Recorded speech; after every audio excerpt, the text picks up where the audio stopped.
Αγαπητοί φίλες και φίλοι, καλησπέρα σας. Όπως γνωρίζετε, κάθε εβδομάδα ΠΑΚ Hellenic Urdu TV Service Greece είναι μια εκπομπή ενημερωτική, παγκόσμια, που αυτή τη στιγμή μας παρακολουθούν. Είναι μεγάλη μας χαρά και μεγάλη τιμή. Είναι μαζί μας υποδιοικητής υπηρεσία ασύλου, ο κύριος Ιωάννης Σφυράκης. Ευχαριστώ πάρα πολύ, κύριε Σφυράκη, πολύτιμο χρόνο, γιατί γνωρίζω ότι έχετε μεγάλη φόρτωση εργασία και συνέχεια τρέχετε, αλλά ευχαριστώ για τους συμπατριώτες μας, γιατί πολύ καιρό έχουν μεγάλα προβλήματα, ειδικά για το τμήμα άσυλου, διάφορα προβλήματα και διάφορα θέματα. Και θέλω από πρώτο χέρι, εσείς είστε ειδικός και έχετε συμβάλει πάρα πολύ πράγματι από καιρό που έγινε Υπουργείο Μετανάστευση και Άσυλο. Έχετε κάνει σπουδαίο έργο και προσπαθείτε. Ακόμα είναι νωρίς. Ελπίζω όλα θα πάνε καλά. Πώς είστε? Καλησπέρα. Καλησπέρα και από μένα. Δόξα τω Θεώ, όλα καλά. Από ό,τι βλέπετε εδώ ακόμα στο Υπουργείο προσπαθούμε. Εύχομαι καλή δύναμη. Λοιπόν, χωρίς να χάσουμε το χρόνο, πείτε μου τώρα πρώτο ερώτημα. Ποιοι δικαιούνται άσυλο και στη διαδικασία πρέπει να ακολουθούν για να αποκτήσουν το άσυλο. Όπως γνωρίζετε και εσείς, η διαδικασία για την διεθνή προστασία για το άσυλο είναι μια εξατομικευμένη διαδικασία, αναλόγως με το τι μας δηλώνει κάθε άνθρωπος ο οποίος έρχεται να αιτηθεί άσυλο. Γνωρίζετε ότι οι αποφάσεις λαμβάνονται σύμφωνα με τη Συνθήκη της Γενέβης, τη διεθνή νομοθεσία και την εσωτερική νομοθεσία η οποία υπάρχει. Για παράδειγμα, θα μπορούμε να αναφέρουμε ένα άτομο ΛΟΑΤΚΙ το οποίο κινδυνεύει σε μια χώρα καταγωγής, το οποίο εδώ την χάνει της λήψης διεθνούς προστασίας λόγω της εσωτερικής νομοθεσίας και της διεθνούς νομοθεσίας, όπως είπαμε και προηγουμένως. Τώρα, ως προς την διαδικασία, η διαδικασία επίσης είναι μια διαδικασία γνωστή. Ο άνθρωπος αυτός θα πρέπει να έρθει, να καταγραφεί στην υπηρεσία. Από εκεί και πέρα να οριστεί μια ημερομηνία συνέντευξης και να κρίνουμε μέσα από αυτή τη συνέντευξη αν δικαιούται ή δεν δικαιούται άσυλο. Λοιπόν, πολύ σωστά. Αλλά το δεύτερο συνδυέται αυτό το ερώτημα. Εδώ και πολύ καιρό δεν μπορούν να επικοινωνήσουν μέσω Skype για το ραντεβού. Υπάρχει κάποιο καινούριο σύστημα και αν ναι, τι ακριβώς? Έχουμε συζητήσει και προσωπικά ότι η υπηρεσία ασύλου βρίσκεται σε μια διαδικασία αναβάθμισης και ουσιαστικά ψηφιοποίησης ενός μέρους των υπηρεσιών της.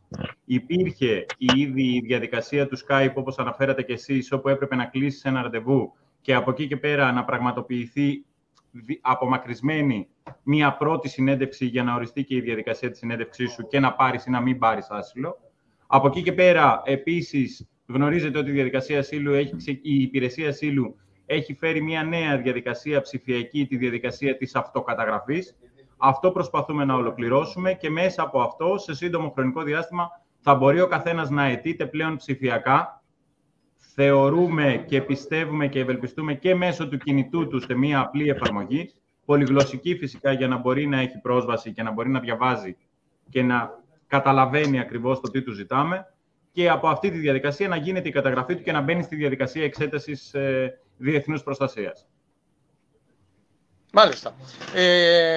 Κύριε Σφυράκη, όπως γνωρίζετε, αυτό το καινούριο σύστημα, το Skype έχει καταργηθεί.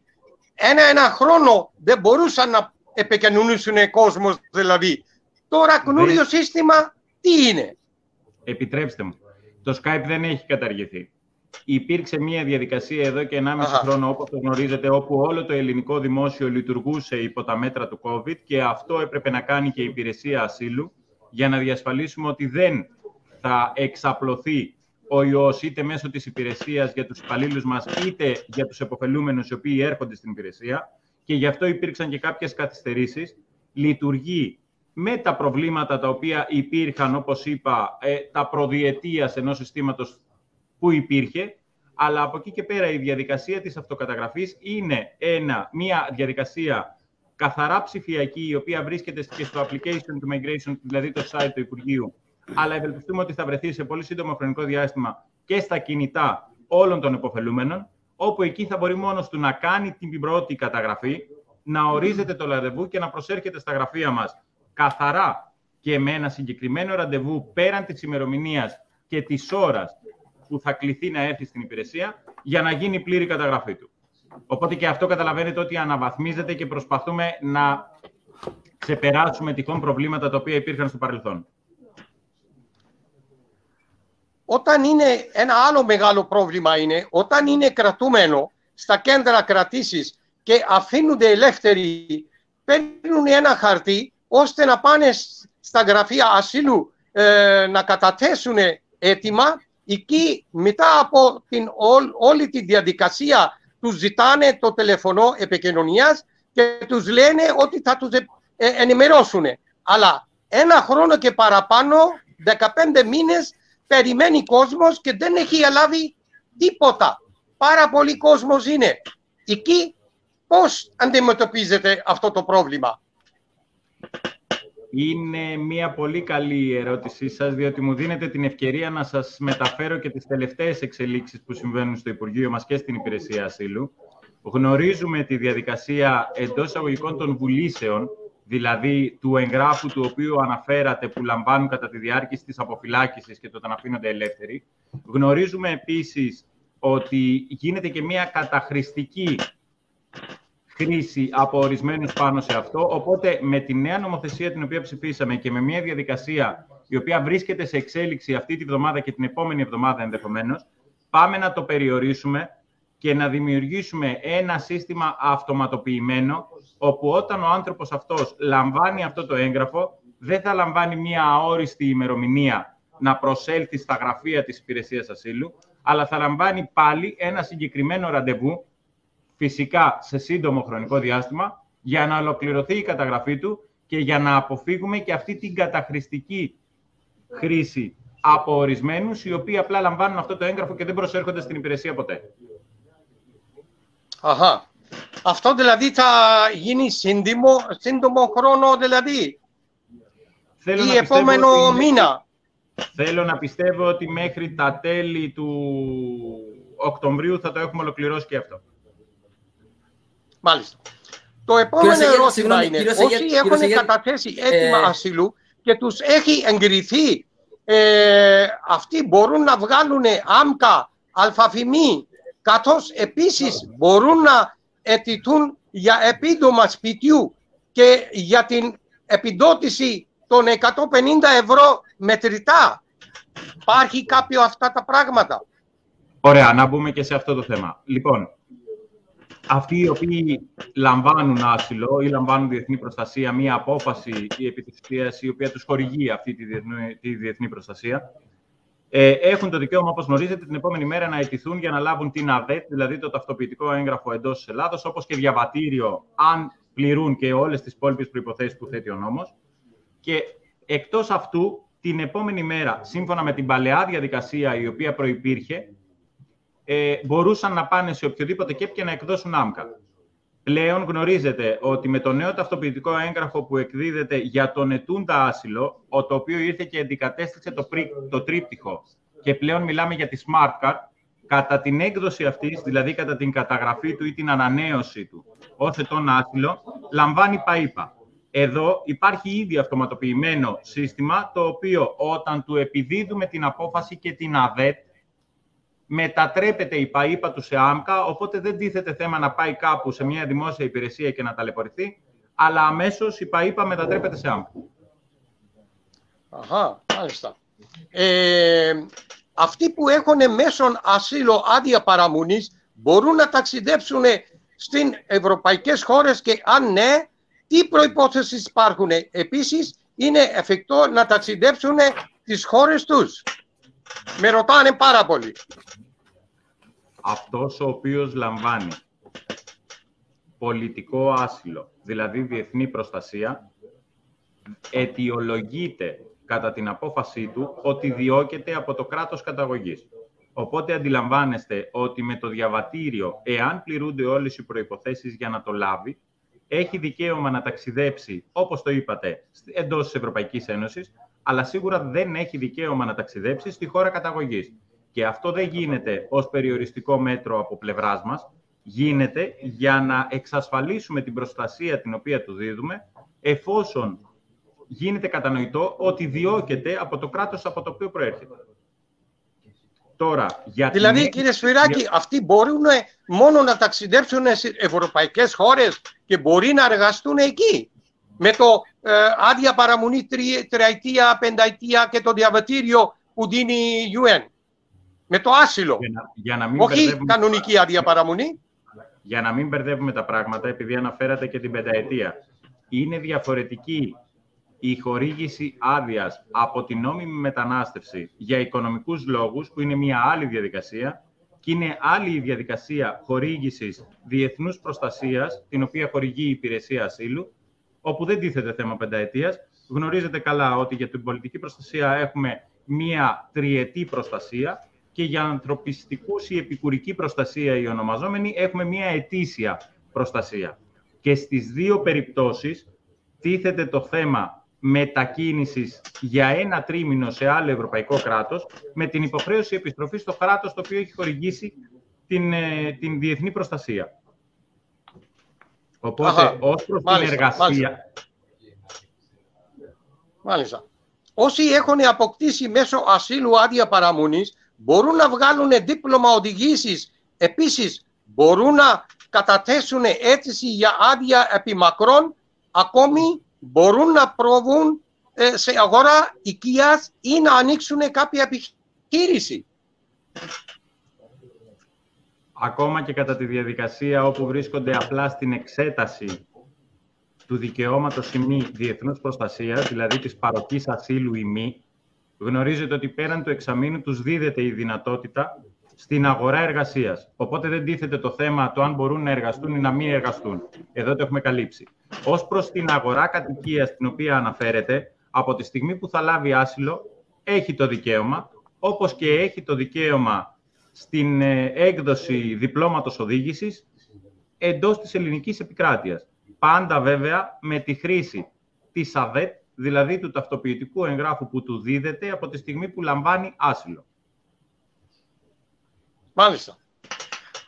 Σε όσους έχει απορριφθεί με τη συνέντευξη το αίτημα ασύλου και έχουν προθεσμία 15 ή 30 μέρων, πρέπει να αποχωρήσουν από την Ελλάδα. Και μπορούν μετά την προθεσμία να κάνουν πάλι αίτηση ή ένσταση στην απορριφτική αίτηση. Ως προς την ένσταση, για να το ξεκαθαρίσουμε, δεν εννοείται την προσφυγή υπό την έννοια του δευτέρου βαθμού, δηλαδή της επανεξέτασης του αιτήματος από την αρχή προσφυγών. Εννοείται να έχει κριθεί και σε δεύτερο βαθμό και να έχει δικαίωμα να παραπεμφθεί στα διοικητικά δικαστήρια. Για να το ξεκαθαρίσουμε αυτό. Το επόμενο ερώτημα είναι πώς μπορεί κάποιος να κλείσει ραντεβού για καταγραφή. Δύο λεπτάκια, επιτρέψτε μου. Για το προηγούμενο, υπάρχει μια διαδικασία όπου υπάρχει η πρώτη αίτηση ασύλου που έχει δικαίωμα προσφυγής, όπου επανεξετάζεται το αίτημα από την αρχή προσφυγών και από εκεί και πέρα, κατά την απέλαση που έχει εκδοθεί η απόφαση δευτέρου βαθμού, έχει δικαίωμα είτε προσφυγή στα διοικητικά δικαστήρια, το οποίο τηρείται για όποιον αιτείται κάτι τέτοιο, ή σε διαφορετική περίπτωση έχει δικαίωμα κατάθεσης αίτησης μεταγενέστερης, όπως την ονομάζουμε, αλλά μόνο εάν προκύπτουν νέοι ουσιώδεις λόγοι. Μάλιστα. Και πώς μπορεί κάποιος να κλείσει ραντεβού για καταγραφή εάν είναι σε ευάλωτη περίπτωση συν και οι ομάδες? Ως προς τις περιπτώσεις των ευαλώτων, αυτή τη στιγμή τίθεται μία προτεραιοποίηση από την Υπηρεσία Ασύλου, γιατί αντιλαμβανόμαστε την ευαλωτότητα όπως τη λέτε και εσείς, οπότε προσπαθούμε να εξυπηρετηθούν κατά προτεραιότητα και θα είμαστε στην ευχάριστη θέση, ελπίζω, στο πρώτο εξάμηνο του επόμενου έτους, να έχουμε δημιουργήσει 2 τμήματα καθαρά μόνο για αυτές τις περιπτώσεις, για να μην ταλαιπωρούνται μέσα σε όλη τη μαζική εξυπηρέτηση από τα υπόλοιπα τμήματα. Μάλιστα. Κύριε Σφυράκη, τι είναι άρθρο 86 κάθετος 46-36 το 2019? Αυτό πρέπει να το κοιτάξω, επιτρέψτε μου, δεν το γνωρίζω απ' έξω. Ωραία, ωραία. Τι είναι προσφυγή? Οκ, εντάξει. Τι είναι προσφυγή, πότε και πού κάνουμε, γιατί δεν γίνονται οι καταγραφές? Ως προς τις καταγραφές είναι κάτι το οποίο το συζητήσαμε και σε προηγούμενες ερωτήσεις και σας είπα ότι η υπηρεσία πλέον λειτουργεί κανονικά μετά από τα περιοριστικά μέτρα του COVID που είχε όλη η δημόσια υπηρεσία, μάλιστα, οπότε είχαμε και εμείς. Οπότε οι καταγραφές έχουν ξεκινήσει και γίνονται κανονικά.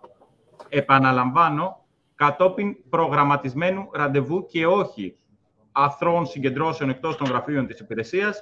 Άρα ο καθένας θα πρέπει να κλείνει το ραντεβού του και να προσέρχεται στην υπηρεσία με συγκεκριμένο τρόπο και όχι αθρώα. Ωραία. Τώρα, ως προς την προσφυγή. Ο άνθρωπος, ο ετών, ο οποίος λαμβάνει μια αρνητική απόφαση ως προς τον πρώτο βαθμό, δηλαδή στην πρώτη συνέντευξη, μετά την πρώτη συνέντευξη που έρχεται στην υπηρεσία ασύλου και δίδει, έχει το δικαίωμα να καταθέσει προσφυγή. Η προσφυγή κρίνεται από την αρχή προσφυγών, που είναι κάτι διακριτό από την υπηρεσία ασύλου, και λαμβάνει μια δεύτερη απόφαση, είτε θετική είτε αρνητική, ανάλογα με το πώς θα κριθεί στο δεύτερο βαθμό αυτό.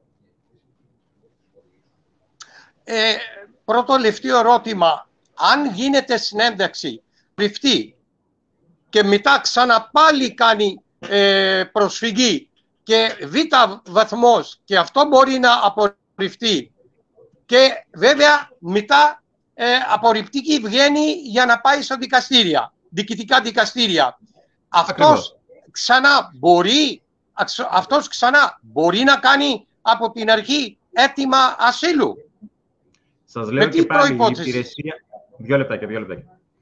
Η υπηρεσία είναι εδώ έχοντας ένα βασικό σκοπό, το να εξετάζει το ποιος δικαιούται ή δεν δικαιούται διεθνούς προστασίας.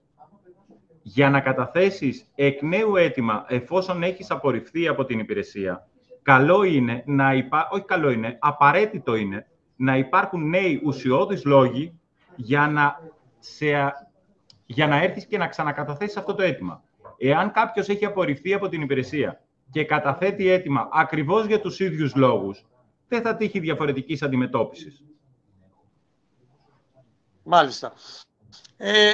Πάρα πολλοί παίρνουν στο WhatsApp, ρωτάνε συνέχεια και έχουμε καταθέσει και δεν δείχνει το σύστημα δικό μας υπόθεση και περιμένουν τη συνέντευξη και τους λένε ότι θα στείλουν στο σπίτι τους την απόφαση και περνάνε πολύ καιρό και δεν έχουν παραλάβει τίποτα. Αυτό το σύστημα μέχρι πότε μπορεί να βελτιωθεί, για να εξηγήσω εγώ τη δική μου γλώσσα μετά σε όλους αυτούς τους...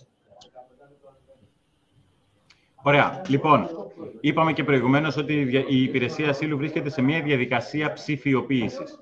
Έρχεστε και μου λέτε για την επιστολική διαδικασία, δηλαδή για την αποστολή της απόφασης μέσω ταχυδρομείου σε οποιαδήποτε διεύθυνση μας έχει δηλώσει ο ετών, ο οποίος έρχεται και αιτείται παροχής διεθνούς προστασίας.